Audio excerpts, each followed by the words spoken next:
ketika Raja Mataram memberi tumpeng ke Novita Saragi. Artikel analisa, Christovita Wiloto, Chairman Strategik Indonesia, tidak ada hal yang kebetulan. Di dunia ini, segala sesuatu sudah ditulis. Digariskan oleh tangan Allah sendiri, di langit, sebelum kita tahu bahwa langkah-langkah kita akan menuju ke titik ini. Tahun 1993. Di sebuah bank bernama Bank Mataram Danarta di bilangan MH Tamrin, Jakarta Pusat. Bank ini bukan sembarang bank. Pemiliknya adalah raja, bukan raja dalam dongeng, tapi Raja Mataram, Sri Sultan Hamengkubuwono ke-10. Hari itu, sebuah perayaan kecil diadakan. Acara pemotongan tumpeng untuk memperingati ulang tahun bank. Dalam tradisi Jawa, potongan pertama tumpeng biasanya diberikan kepada yang dituakan, yang paling senior, sebagai simbol penghormatan dan doa restu. Tapi hari itu berbeda. Sultan, yang kita tahu bukan hanya seorang pemimpin administratif, tapi juga seorang ngarso dalam, pemegang warisan spiritual dan historis Mataram, berkata, "Berikan potongan ini kepada karyawan termuda, tidak ke manajer, tidak ke direktur, tidak ke pejabat, tapi kepada yang termuda." Dan saat itu, berdirilah seorang gadis muda, berusia 19 tahun, mengenakan seragam biru, rambut keriting dengan gaya jambul tinggi khas tahun 90-an. Seorang anak muda yang sudah diangkat menjadi sekretaris presiden direktur, yang sekretarisnya mengundurkan diri. Dialah Novita Saragi, masih kuliah, masih belia, belum dikenal siapapun, bahkan saya, Christovita Wiloto, saat itu belum mengenalnya. Saya masih bekerja di Bank Niaga. Jalan hidup kami belum bertemu. Tapi Allah sudah bekerja diam-diam. Raja Mataram memilihnya, maju ke depan, diberikan potongan tumpeng langsung dari tangan seorang sultan. Diberi kehormatan oleh pewaris tahta kerajaan besar, yang akar sejarahnya menembus ke zaman Panembahan Senopati, pendiri Mataram Islam, yang bersumpah membangun tatanan negeri berdasarkan wahyu ilahi dan kedaulatan rakyat. Lalu kejadian aneh terjadi. Teman-temannya, karyawan lain dari Yogyakarta, langsung menyambar piring tumpeng milik Novita. "Ini berkah," kata mereka. "Ini makanan yang disentuh raja. Penuh doa, penuh restu, penuh kekuatan Mataram." Waktu itu Novita belum tahu. Saya pun belum tahu. Tapi Allah tahu.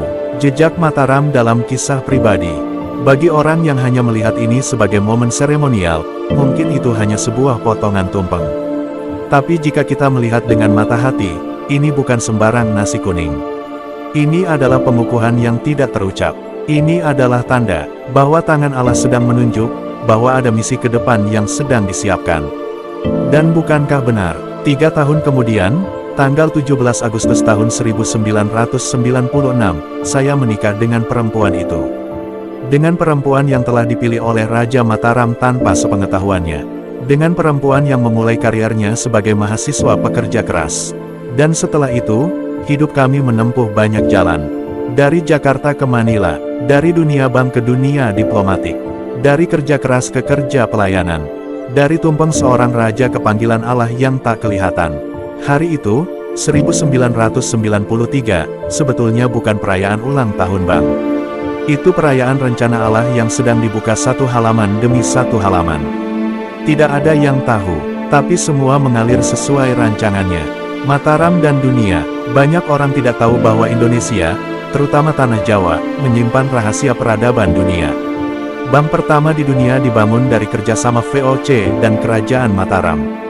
VOC menjadi kongsi dagang terkaya dalam sejarah manusia bukan karena Belanda pintar, tapi karena mereka masuk ke tanah Jawa, berhadapan dengan tatanan kerajaan yang sudah matang secara budaya, ekonomi, dan spiritual.